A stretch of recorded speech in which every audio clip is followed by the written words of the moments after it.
கண்ணியத்திற்குரிய எல்லாம் அல்ல அல்லாஹ்வுடைய நல்லடியார்களே,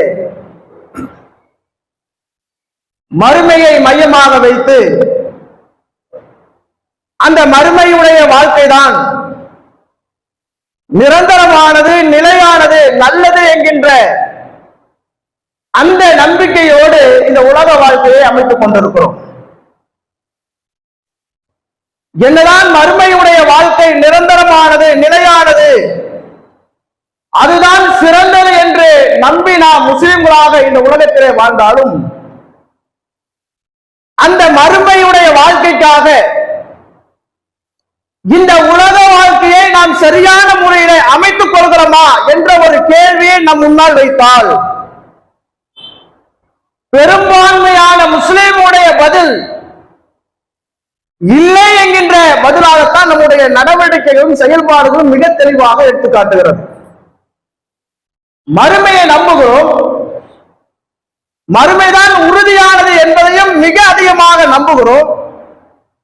ஆனால் அந்த மறுமையுடைய வாழ்க்கைக்காக நம்முடைய செயல்பாடுகள் மிகச் சரியானதாக இருக்கிறதா என்று பார்த்தால் இல்லை என்பதை மிக தெளிவாக நமது நடவடிக்கை எடுத்து காட்டுகிறது. அதற்கு என்ன காரணம்? நிறைய காரணம் இருக்கிறது. அதிலே மிக முக்கியமான ஒரு காரணம் இருக்கிறது. என்ன காரணம்? மிக முக்கியமான காரணம் மறுமைதானே, அது வரும்போது பார்த்துக்கலாம், அதுக்கெல்லாம் இன்னும் நேரம் காலம் இருக்கிறது. அல்லாஹ்வுடைய தூதர் அவர்கள் பல்வேறு வகையான அடையாளங்களை நமக்கு சொல்லித் தந்திருக்கிறார்கள்.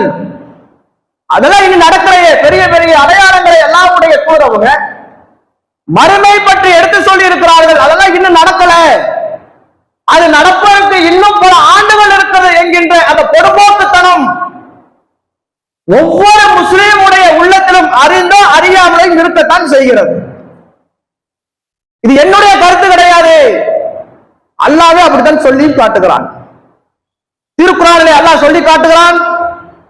70வது அத்தியாயம் 6வது வசனம் 7வது வசனம் அல்லாஹ் சொல்லி காட்டுகிறான். இன்னகும் யரவுனு ஃபஹீதா, மறுமை நாள் அவர்கள் வெகு தொலைவிலே இருப்பதாக அவர்கள் நினைக்கிறார்கள். மனிதர் எப்படி நினைக்கிறாங்களா?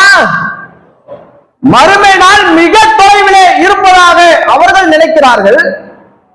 சொல்லிட்டு அல்லாஹ் அதுக்கு அடுத்ததாக பேசுகிறான். ராகு கரீபா, ஆனால் நான் என்ன நினைக்கிறேன் தெரியுமா? அது மிக அருகிலே இருப்பதாக நான் நினைக்கிறேன். எந்த இறைவன் மறுமை பற்றி முழுமையாக அறிந்து வைத்திருக்கிறானோ, எந்த இறைவனுக்கு மறுமை நாள் எப்பொழுது நடக்கும் என்று தெரியும் என்று நாம் நம்புகிறோமோ, அந்த இறைவன் சொல்லுகிறான் மறுமை நாள் மிக அருகிலே இருப்பதாக நான் நினைக்கிறோம் என்று அல்லாஹ் சொல்லி காட்டுகிறான். இன்னும் தெளிவாக அல்லாஹ் பேசுகிறான். 54வது அத்தியாயம் 1 வசனத்தில் அல்லாஹ் சொல்லுகிறான், இத்தரபதி சாக்கா, மறுமை நாள் நெருங்கிவிட்டது, சந்திரன் பிறந்து விட்டது அல்லாஹ் சொல்லி காட்டுகிறான். மறுமை நாள் எப்படி வந்துருச்சா? மிக நெருக்கத்திலே அது இருக்கிறது, சந்திரனும் பிறந்து விட்டது என்று சொல்லி அல்லாஹ் மறுமை நாள் மிக சமீபமாக இருக்கிறது என்று சொல்லி ஏராளமான வசனங்கள், உதாரணத்துக்கு 2 வசனம். அந்த மறுமை நாள் நிகழும் பொழுது எப்படியெல்லாம் மனிதர்கள் இருப்பார்கள், அந்த மறுமை நாள் நடக்கும் பொழுது அந்த மறுமையுடைய நாளிலே மனிதனுடைய எண்ண ஓட்டம் எப்படி இருக்கும், ஒவ்வொரு மனிதர்களும் எந்த மாதிரியான சிரமங்களை அனுபவிப்பார்கள், அந்த நாளிலே மனிதர்கள் படக்கூடிய கஷ்டம், ஒவ்வொரு மனிதர்களும் எந்த மாதிரியாக இருப்பார்கள் என்பதையெல்லாம் திருமறை குர்ஆனும் நபிமொழிகளும் ஏராளமான செய்திகளை நமக்கு சொல்லுகிறது. அந்த மறுமை நாள் என்பது எந்த மாதிரியாக இருக்கும் என்பதை குறித்து திருமறை குர்ஆனை நீங்கள் எடுத்து பார்ப்பீர்கள் என்றால் 1 வசனம் 2 வசனம் இல்லை, கிட்டத்தட்ட ஏராளமான வசனங்கள் அந்த மறுமை நாளை பற்றி காட்டுகிறான். எப்படி எல்லாம் பேசுறான் தெரியுமா? திருக்குறள் அல்லாஹ் சொல்லி காட்டுகிறான்.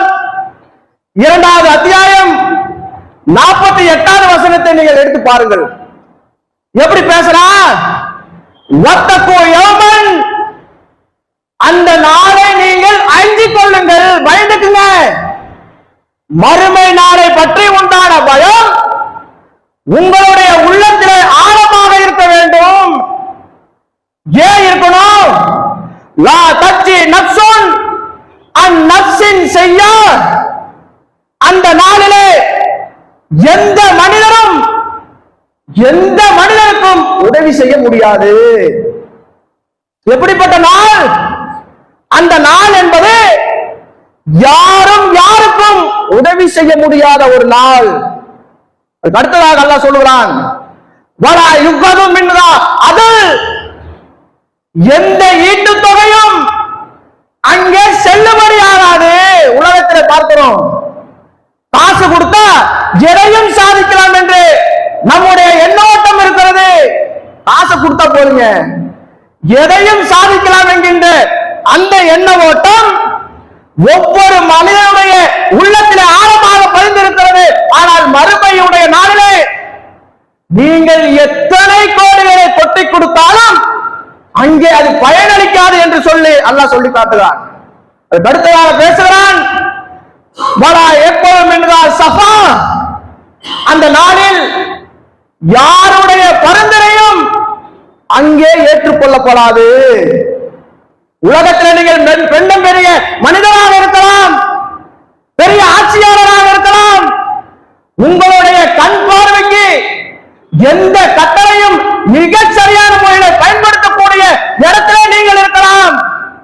உங்களுடைய ஒரே ஒரு சொல்லுக்கு எந்த சட்டங்களையும் மாற்றக்கூடிய அதிகாரத்திலே நீங்கள் இருக்கலாம் உலகத்திலே. ஆனால் மறுமையுடைய நாளிலே உங்களால் ஏதாவது செய்ய முடியுமா? ஏதாவது பரிந்துரை செய்ய முடியுமா? பரிந்துரை செய்ய முடியாது என்று சொல்லி அல்லாஹ் சொல்லி காட்டுகிறான். வலாகும் இன்சரான், எந்த மனிதனுக்கும் யாரும் உதவி செய்யப்பட மாட்டார்கள் என்று அல்லாஹ் சொல்லி காட்டுகிறான். அப்ப அந்த மறுமையுடைய நாள் என்பது மிக கடினமான ஒரு நாளாக திருமறை குர்ஆன் நமக்கு எடுத்து சொல்லுகிறது. அதே போல திருக்குறள் அல்லாஹ் பேசுகிறான். 31வது அத்தியாயம் 33வது வசனம் அல்லாஹ் சொல்லுகிறான், யா அய்யுஹன் நாஸ், மனிதர்களே, இத்தகு ரப்பக்கும், உங்களுடைய இறைவனை நீங்கள் அஞ்சிக் கொள்ளுங்கள். அல்லாஹ்வை பற்றி உண்டான பயம் உங்களுடைய உள்ளத்திலே ஆழமாக பதிவு செய்து கொள்ள வேண்டும். வௌசவ் யௌமன், அந்த நாளை குறித்து நீங்கள் அஞ்சிக் கொள்ளுங்கள். எப்படி வைக்கிறா பாத்தீங்களா? அல்லாஹ்வை பற்றி நீங்கள் பயந்து கொள்ளுங்கள் என்று சொன்ன இறைவன் அதுக்கு அடுத்ததாக பேசுகிறான், அந்த மறுமையுடைய நாளை நீங்கள் அஞ்சிக் கொள்ளுங்கள். ஏன்? லா யஜ்ஜி வாலிதுன் அன் வாலிதிஹி, எந்த தந்தையும் தனது மகனுக்கு உதவி செய்ய முடியாத ஒரு நாள் அந்த நாள். உலகத்திலே தந்தை மகன் பாசம் என்பது எப்படிப்பட்ட பாசம்? ஒரு தந்தை என்று சொன்னால் பிள்ளைகள் மீது அளவு கடந்த பாசத்தை உலகத்திலே காட்டுவார்கள். ஒரு 5 வயது 10 வயது குழந்தைக்கு உடல்நிலை சரியில்லை என்றால் தனது தோளிலே போட்டுக்கொண்டு மருத்துவமனைக்கு ஓடுவார் தந்தை. அதே தந்தை தனது குழந்தை கஷ்டப்பட்டு விடக் கூடாது என்பதற்காக எவ்வளவு செலவினங்களையும் செலவு செய்து படிக்க வைக்கக்கூடிய நிலையிலே தந்தை இருப்பார். நான் எவ்வளவு கஷ்டப்பட்டாலும் பரவாயில்ல, எவ்வளவு கஷ்டப்பட கூடாது, இந்த உலகத்திலே எந்த சிரமத்தையும் அனுபவித்து விடக் கூடாது என்பதற்காக பல்வேறு வகையான தியாகங்களை செய்து இரவு பகல் பாராமல் உழைத்து தனது பிள்ளையை படிக்க வைத்து பெரியாராக ஆக்க வேண்டும் என்று நினைக்கக்கூடிய ஒரு தந்தையினால் மறுமையில எந்த உதவியும் செய்ய முடியாது என்று அல்லாஹ் சொல்லி காட்டுகிறான். தந்தை மகனுக்கு உதவி செய்ய முடியாது, மகனால் தந்தைக்கு உதவி செய்ய முடியுமா? அதுவும் முடியாது என்று சொல்லி காட்டுகிறான். தந்தை மகனுக்கு உதவி செய்ய முடியாத ஒரு நாள் மகன் தந்தைக்கு உதவி செய்ய முடியாத ஒரு நாள், அந்த நாளை நீங்கள் அஞ்சிக் கொள்ளுங்கள் என்று சொல்லி அல்லாஹ் மறுமை பற்றி மிக தெளிவாக எடுத்து பேசுகிறான். இன்னும் சொல்வதாக இருந்தா, எப்படியெல்லாம் அல்லாஹ் அந்த மறுமையுடைய நாளை நமக்கு பாடமாக எடுத்து சொல்கிறான் தெரியுமா? திருமறை குர்ஆனுடைய 22வது அத்தியாயம் முதல் வசனத்தை நீங்கள் எடுத்து படித்து பாருங்கள். இந்த நாள் என்பது எப்படி இருக்கும் என்பதற்கு அல்லாஹ் மிகப்பெரிய எச்சரிக்கை நமக்கு சொல்லித் தருகிறான்.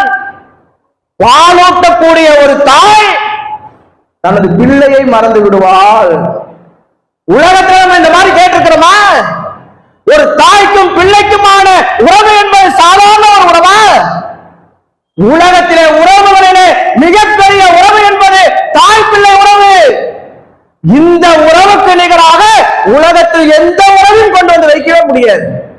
அதுவும் பால் கொடுக்கக்கூடிய அந்த உறவு என்பது மிகப்பெரிய உறவாக இந்த உலகம் பார்க்கிறது.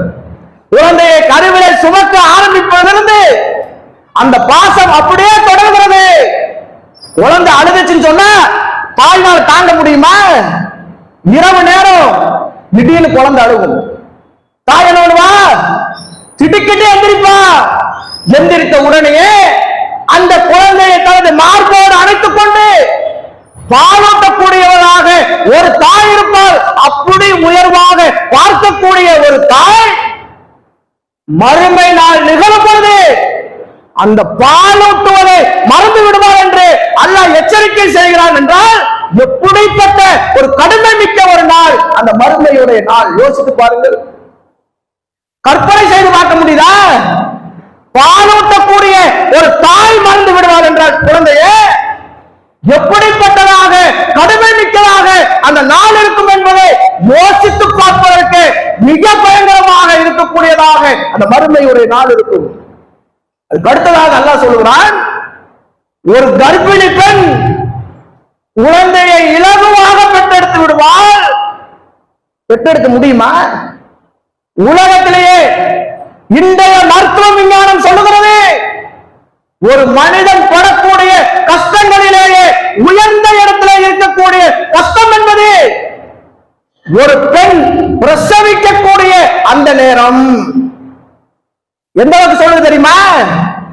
ஒரு பெண் பிரசவிக்கக்கூடிய அந்த நேரத்தில் படக்கூடிய அந்த கஷ்டம் ஒரு திடகாத்திரமான ஆணுக்கு நாம் செலுத்துவோம் என்றால் அந்த ஆணால் தாங்க முடியாது, தாக்கு பிடிக்க முடியாது. இன்னும் மருத்துவ விஞ்ஞானம் பேசுகிறது, ஒரு மனிதனுக்கு 20 எலும்புகள் ஒரே நேரத்தில் உடைந்தால் எந்த அளவுக்கு வேதனை வருமோ அதை விட பல மடங்கு வேதனை ஒரு பெண் பிரசவிக்கக்கூடிய அந்த நேரத்திலே வேதனையை அனுபவிக்கிறாள். அவ்வளவு கஷ்டமான ஒரு வேதனை அந்த மறுமை நாளோடு ஒப்பீடு செய்யும் பொழுது ஒன்றுமில்லை என்று இறைவன் பேசுகிறான். ஒண்ணுமே இல்லை, இலகுவாக பெற்றெடுத்து விடுவார் என்று சொல்லி அல்லாஹ் சொல்லுகிறான் என்றால் அப்ப அந்த மறுமை நாள் என்பது சாதாரண ஒரு நாளாக எடுத்துக்கொள்ள முடியுமா? அதனால அல்லாஹ் சொல்லுகிறான், அந்த நாளை நீங்கள் பயந்து கொள்ளுங்கள் என்று. அல்லாஹ் ஏன் இவ்வளவு வசனங்களிலே அடுக்கடுக்காக பேசுகிறான்? சாதாரண ஒரு நாள் கிடையாது என்று சொல்வதற்காக அடுக்கடுக்காக பேசுகிறான். அந்த மறுமை நாள் எப்படி இருக்கும், எந்த மாதிரியாக போகும் என்பதற்கு திருக்குர்ஆனுடைய 80வது அத்தியாயம் 33வது வசனத்தை நீங்கள் எடுத்து படித்து பாருங்கள். அல்லாஹ் சொல்லுகிறான், அந்த நாள் நிகழும் பொழுது அந்த சத்தம் ஏற்படும் பொழுது ஒரே ஒரு சத்தம் ஏற்படும். அந்த சத்தம் ஏற்பட்ட உடனேயே மனிதர்கள் எப்படி இருப்பார்கள் தெரியுமா? எப்படியெல்லாம் ஓடுவார்கள் தெரியுமா? தன் சகோதரனை விட்டு விரண்டு ஓடுவான். ஒரு தந்தை தனது மகனை விட்டு விரண்டு ஓடுவார். ஒரு தாய் ஓடுவாள். ஒரு மனைவி தனது கணவனை விட்டு விரண்டு ஓடுவாள். பிள்ளை தனது தந்தையை விட்டு விரண்டு ஓடுவான். 5 உறவுகளை பற்றி அல்லாஹ் பேசுகிறான். சகோதரனை பற்றி அல்லாஹ் பேசுகிறான். தாய் தந்தையை பற்றி அல்லாஹ் பேசுகிறான். இந்த 5 உறவு என்பது உலகத்தில் எப்படிப்பட்ட உறவு? இந்த 5 உறவுதான் ஒரு மனிதனுடைய வாழ்க்கையிலே மிக முக்கியமான உறவுகள். எவ்வளவு நிறைய கஷ்டம் வந்தாலும், எவ்வளவு நிறைய இழப்புகளை நாம் சந்தித்தாலும், உதவி செய்யக்கூடிய, ஆறுதல் சொல்லக்கூடிய உறவுகளிலே இந்த 5 உறவு வந்து நிற்கும். இப்படிப்பட்ட மிக முக்கியமான உறவாக இருக்கக்கூடிய இந்த 5 உறவுகள் விரண்டு ஓடுவார்கள் என்று சொன்னால் அந்த மறுமை நாள் என்பது எப்படிப்பட்டதாக இருக்கும் யோசித்து பாருங்கள். ஒரு கற்பனை செஞ்சு பாருங்க. யாரும் யாருக்கும் உதவி செய்ய முன்வராத ஒரு நாள் அந்த மறுமையுடைய நாள். சொந்த பந்தங்களும் இப்படி ஓட்டம் எடுக்கும். அதோட அதான் நிறுத்திட்டானா? அதற்கு பின்பாக நாம் செய்த அத்தனையும் ஒன்று விடாமல் பதிவு செய்யக்கூடிய பதிவு புத்தகம் வழங்கக்கூடிய ஒரு நாள் அந்த மறுமையுடைய நாள். எப்படி கொடுப்பான் தெரியுமா புத்தகம்? அல்லாஹ் சொல்லி காட்டுகிறான். ஒவ்வொரு மனிதனுடைய கருத்துகளிலும் நாம் ஒரு ஏட்டை மாட்டி இருக்கிறோம். எல்லாத்துக்கும் வச்சிருக்கா கழுத்துல. எங்க வச்சிருக்கிறான்? கழுத்துல எல்லா மனிதனுக்கும் அல்லாஹ் ஒரு சிப்ப வச்சிருக்கிறான். நாம் செய்த அத்தனையும் அது பதிவு செய்து கொண்டிருக்கிறது. அந்த பதிவு செய்திருக்கக்கூடிய அத்தனை தொகுப்புகளையும் ஒரு புத்தக வடிவமாக மாற்றி நாளை மறுமையுடைய நாளிலே அந்த அடியானுக்கு கொடுப்பான். எப்படி கொடுப்பான்? 17வது அத்தியாயம் 13வது வசனம் 14வது வசனம். இக்ரா கிதாபக கபா, இதோ உனது புத்தகம் படி. நீ நப்சிக யௌம அலைக ஆசியா, படித்துப்பார். படித்து பார்த்து விட்டு இன்றைக்கு நீயே அதுக்கு மார்க் போடு போ. நான் போற 2வது நீ போட்டுக்கப்பா. உனக்கு தெரியுமில்ல நான் என்ன செஞ்சிருக்கேன், எனக்கு தெரியும். நீங்க என்ன செஞ்சிருக்கீங்க, உங்களுக்கு தெரியும். அல்லாஹ் அதை எடுத்து காட்டிட்டு சொல்லுவான், படித்து பாருங்க புத்தகத்தை, நீயே இதுக்கு மார்க் போடு. 2வது நான் போட்டுக்கிறேன், உன்னுடைய புத்தகத்துக்கு நீயே மார்க் போடுப்பா என்று சொல்லி அந்த புத்தகம் வழங்கக்கூடிய ஒரு நாள் அந்த மறுமையுடைய நாள். அந்த புத்தகத்தை வாங்கிய உடனே மறுமையை மறந்து உலகத்தை மையமாக வைத்து இறைவனுடைய கட்டளைக்கு மாற்றமாக நடந்த அந்த பாவிகள் புலம்புவார்களாம். மாலிகாதல் கிதாப், என்னப்பா புத்தகம் இது? என்ன புத்தகம்? லா யுகாதிரு சகீரா வலா கபீரா. நான் செய்த அத்தனையும் ஒன்று விடாமல் இது பதிவு செய்திருக்கிறது. ஒன்னையும் விட்டு வைக்கல, சின்னஞ்சிறியதையும் விட்டு வைக்கவில்லை, பெண்ணும் பெரியதையும் மீது விட்டு வைக்கலையே, எல்லாத்தையும் பதிவு செஞ்சிருக்காங்க. என்ன புத்தகம் இது? இந்த புத்தகம் எனக்கு வழங்கப்படாமல் இருந்திருக்க கூடாதா? நான் இறந்து மண்ணில போட்டு என்னை புதைத்தார்களே, அந்த மக்கி மண்ணாகி போறேன், அப்படியே நான் போயிருக்க கூடாதா? மறுமை நாள் ஒன்றை ஏற்படுத்தி நான் செய்த அத்தனையும் பதிவு செய்யக்கூடிய ஒரு புத்தகத்தை எனக்கு வழங்கி நான் புலம்பக்கூடியவனாக மாறிவிட்டேனே என்று சொல்லி மனிதன் புலம்புவானே, அப்படி புலம்பக்கூடிய ஒரு நாள் அந்த மறுமையுடைய நாள். அடுக்கடுக்காக எச்சரிக்கை செய்யக்கூடிய வசனங்கள் ஏராளமாக குர்ஆனிலே பதிவு செய்கிறான். நீங்க வந்து புலம்பிடாதீங்க.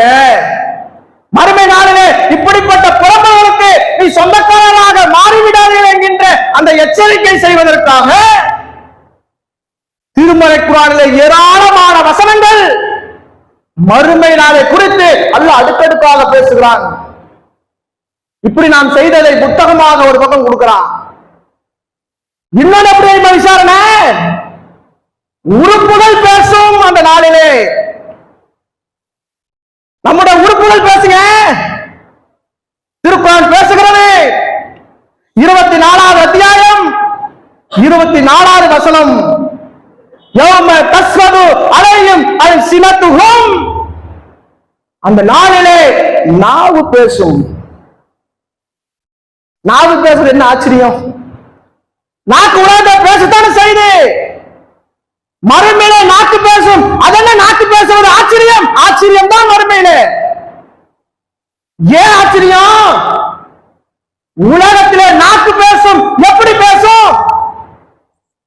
நாம் நினைச்ச மாதிரி பேசும். நம்ம நாக்கு நாம் எதை பேச வேண்டும் என்று ஆசைப்படுகிறோமோ, நாம் எதை சொல்ல வேண்டும் என்று விரும்புகிறோமோ, நமக்கு எது சாதகமாக இருக்குமோ அதை மட்டுமே நமது நாவு பேசும். உலகத்தில்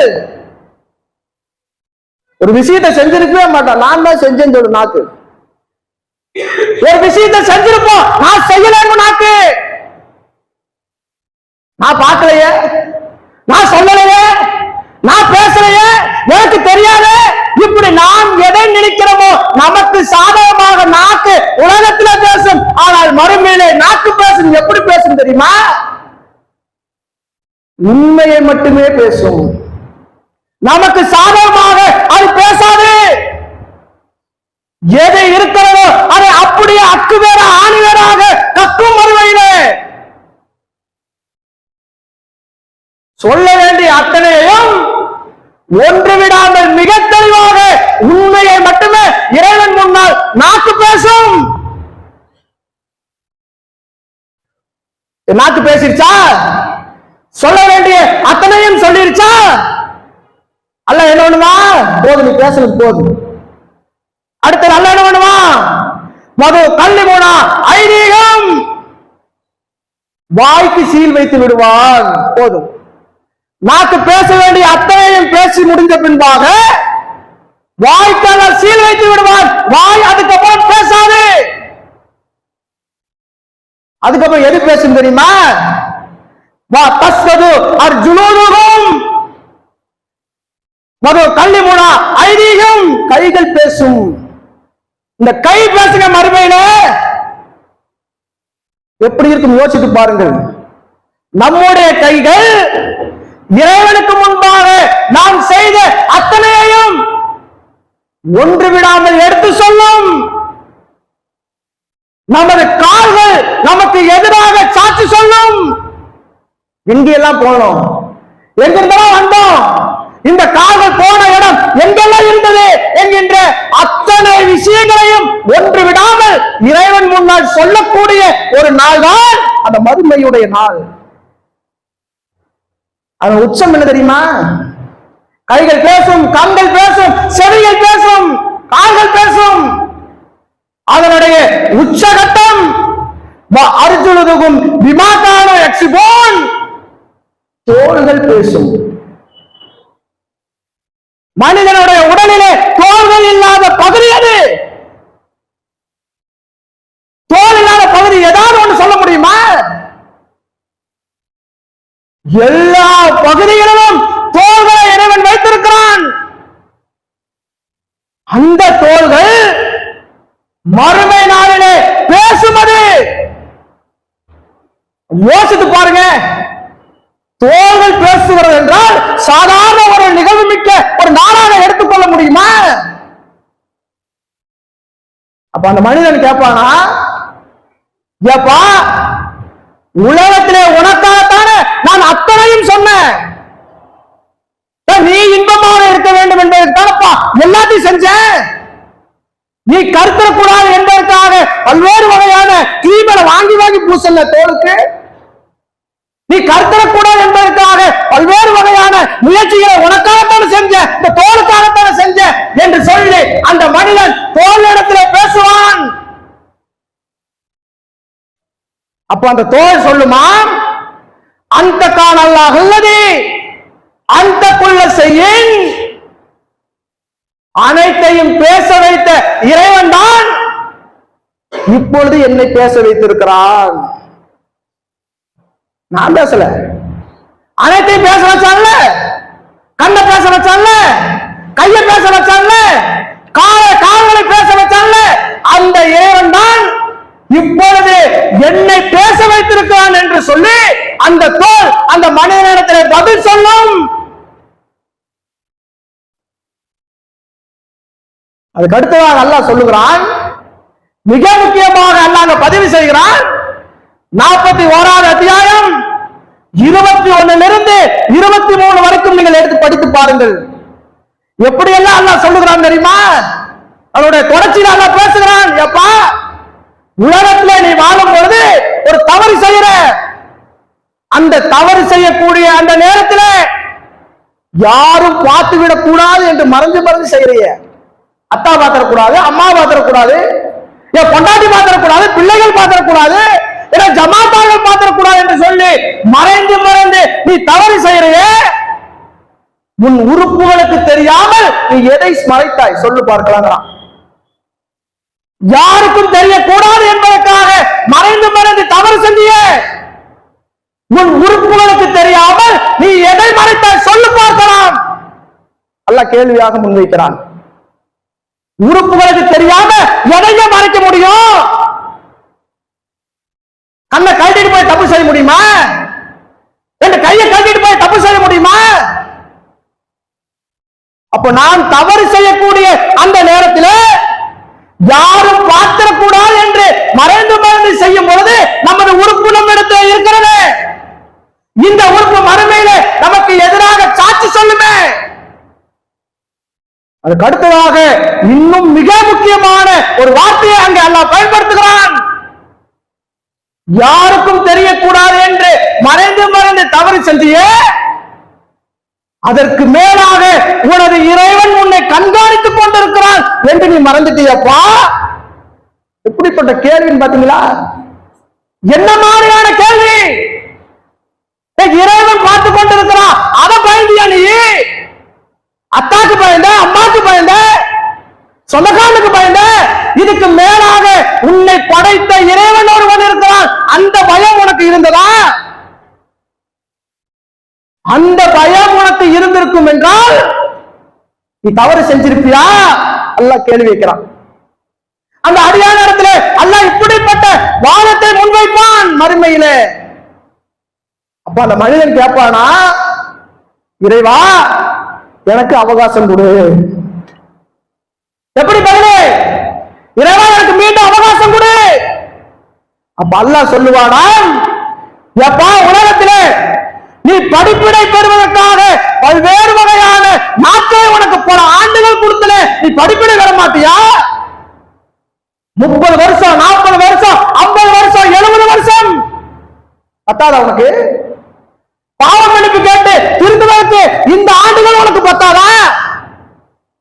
படிப்பினை பெறக்கூடிய வாழ்நாளை நான் உனக்கு தரலையா? திருந்த முடியாதா? 40 வருஷம் ஒரு மனுஷன் திருந்து வாழ முடியாதா? இவ்வளவு வாழ்க்கையை உனக்கு நான் தந்திருக்கிறேனே, அதுல திருந்தாத நீ மீண்டும் என்னிடத்தில் அவகாசம் கேட்கிறியா? உனக்கு நான் மீண்டும் அவகாசம் கொடுத்தால் மீண்டும் என்னிடத்தில் இப்படித்தான் வந்து நிற்பாய் நீ. அல்லாஹ் தெரியாதா? மனிதனுடைய என்ன ஓட்டம் அவனை அறிய முடியாது அவனால. இப்படிப்பட்ட ஒரு கடுமை மிக்க ஒரு நாள் அந்த மறுமையுடைய நாள் சாதாரண ஒரு நாள் கிடையாது.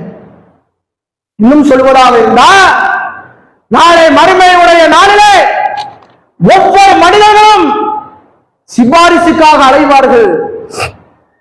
சிபாரிசு எங்க போவாங்க? நபிமான இடத்துல ஓடுவார்கள். பல இடங்கள் இந்த செய்தி கேள்விப்பட்டிருக்கோம். முதலாக ஆதம் அலைஹிஸ்ஸலாம் அவரிடத்தில் பேச்சுவார்த்தை நடத்துவார்கள்.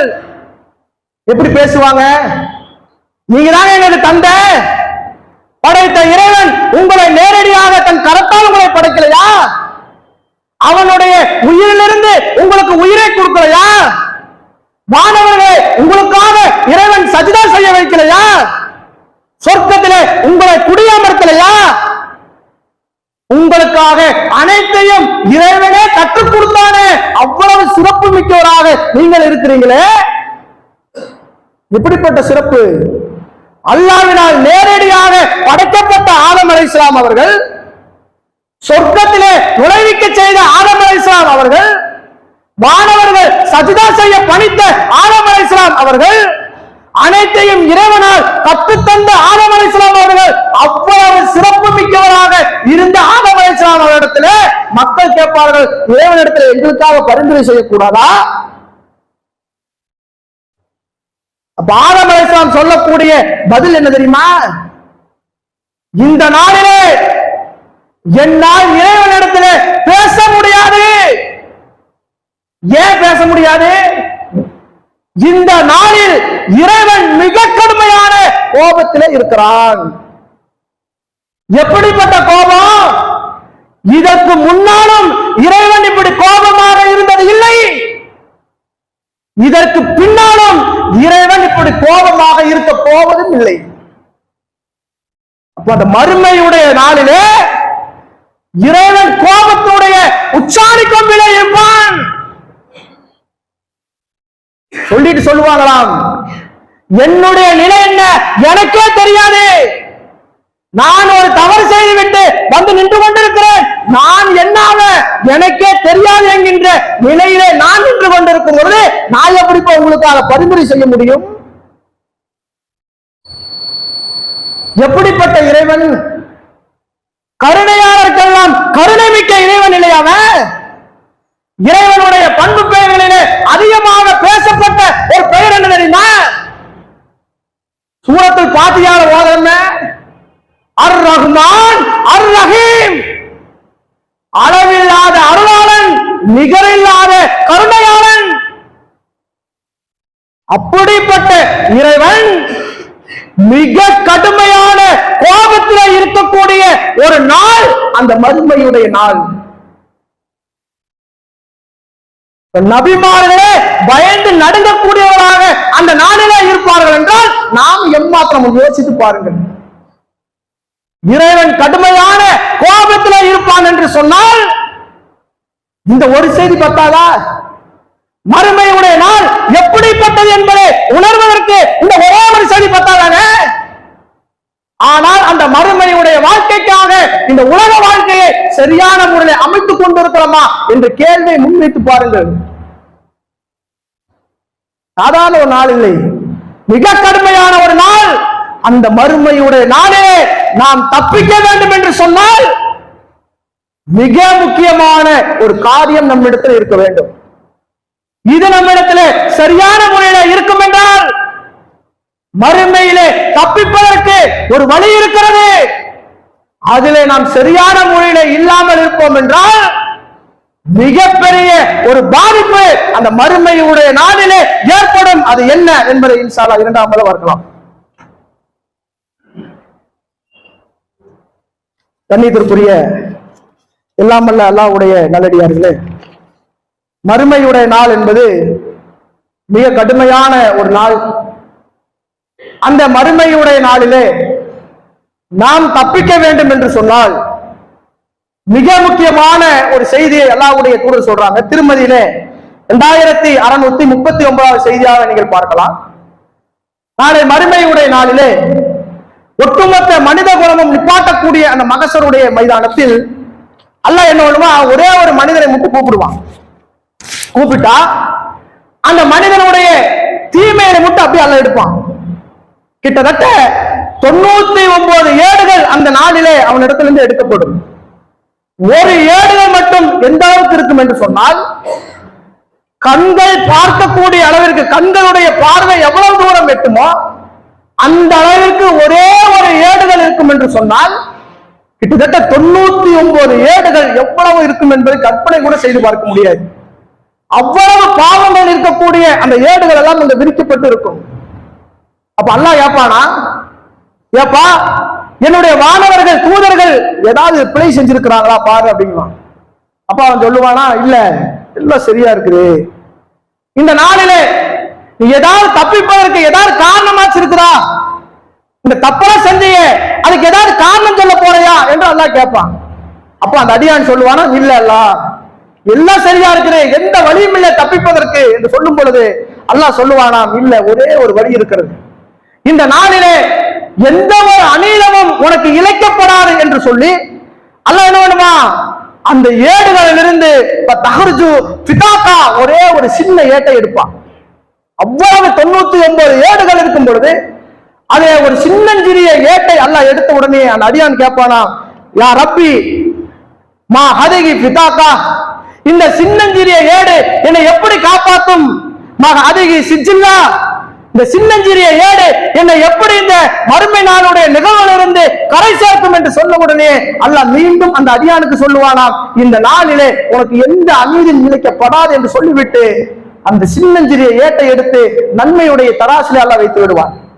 மிச்ச 99 ஏடுகளையும் அந்த பாவம் செய்யக்கூடிய அந்த பாவத்துடைய தராசில வைத்த உடனேயே அந்த சின்னஞ்சிறிய ஏடு அந்த பாவம் செய்யக்கூடிய அத்தனையும் அடித்து விட்டு நன்மை செய்யக்கூடிய அந்த ஏடு கணக்கும் என்று சொல்லிவிட்டு அல்லாஹ்வுடைய தூதர் சொல்லுகிறார்கள், அந்த சின்னஞ்சிறிய ஏடு என்ன தெரியுமா? அந்த சின்னஞ்சிறிய ஏட்டில என்னதான் இருந்தது உங்களுக்கு தெரியுமா என்று சொல்லிவிட்டு அல்லாஹ்வுடைய தூதர் சொல்லுகிறார்கள், அஷ்ஹது அல்லா இலாஹா இல்லல்லாஹ் அஷ்ஹது அன்ன முஹம்மதன் அப்துஹு ரசூல். வணக்கத்திற்கு தகுதியானவன் அல்லாஹ்வை தவிர வேறு கடவுள் இல்லை. கடவுள் என்பவன் ஒருவன் தான், அவனுக்கு இணை இல்லை, துணை இல்லை, அவனுக்கு நிகராக வேறு யாரும் இல்லை என்கின்ற அந்த லா இலாஹா இல்லல்லாஹ் முகம்மது அவர்கள் அல்லாஹ்வுடைய அடிமையாகவும் தூதராகவும் இருக்கிறார் என்று நான் உறுதியாக நம்புகிறேன் என்று சொன்னாரே, அந்த வார்த்தையும் மறுமையுடைய நாளிலே நாம் செய்த அத்தனை பாவங்களையும் அடித்து உடைத்து நன்மையுடைய தராசு தட்டை எனக்கு செய்கிறது என்று சொன்னால் இதிலே நாம் கண்ணும் கருத்துமாக இருக்க வேண்டும். லா இலாஹா இல்லல்லாஹ் என்கின்ற முஹம்மது ரசூலுல்லாஹ் என்கின்ற அந்த கலிமாவிலே எவ்வளவு பெரிய இடையூறு வந்தாலும் அதிலே நாம் விட்டுவிடக் கூடாது. அதிலே எந்த விதமான சமரசத்திற்கும் துளி அளவிற்கும் நாம் இடமளித்து விடக் கூடாது. அல்லாஹ்வுடைய ஆற்றல் அல்லாஹ்வுக்கு மட்டும்தான், அல்லாஹ்வுடைய வல்லமை அல்லாஹ்வுக்கு மட்டும்தான். இந்த தூதரைத்தான் எனது வாழ்க்கையினுடைய முன்மாதிரியாக நான் எடுத்து செயல்படுவேன். அது எந்த துறையாக இருந்தாலும் சரி, எந்த துறையாக இருந்தாலும் சரி, நான் பின்பற்றுவதற்கு முகமது நபி அவர்கள்தான் நான் பின்பற்றக்கூடியவர் என்கின்ற அந்த சிந்தனையிலே நாம் உறுதியாக இருப்போம் என்றால் மறுமையுடைய வாழ்க்கையிலே கரை சேர்வதற்கு மிகச்சிறந்த ஒரு கருவியாக அது இருக்கும். அதிலே நாம் குழப்பங்களை ஏற்படுத்துவோம் என்றால் மறுமையுடைய வாழ்க்கை மிகப்பெரிய கேள்விக்குறியாக மாறிவிடும் என்று சொல்லி எனது உரையை நிறைவு செய்கிறேன். வாகுருதானா அல்ஹம்துலில்லாஹி ரப்பில் ஆலமீன். அஸ்ஸலாமு அலைக்கும்.